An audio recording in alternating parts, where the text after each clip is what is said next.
مصطفى مصطفى منبع للصفا، سيد الأنبياء مشعل في الوفاء، كان في عطفه لليتامى دفاع.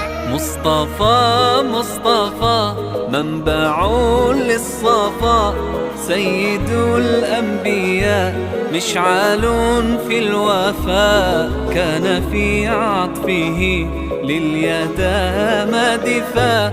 حن قلبي له فاض شوقا إليه، ليس أرجو سوى شربة من يديه. الصلاة عليه والسلام عليه، للسماء ارتقى فأتى بالنقاء، وغدا وجهه نيرا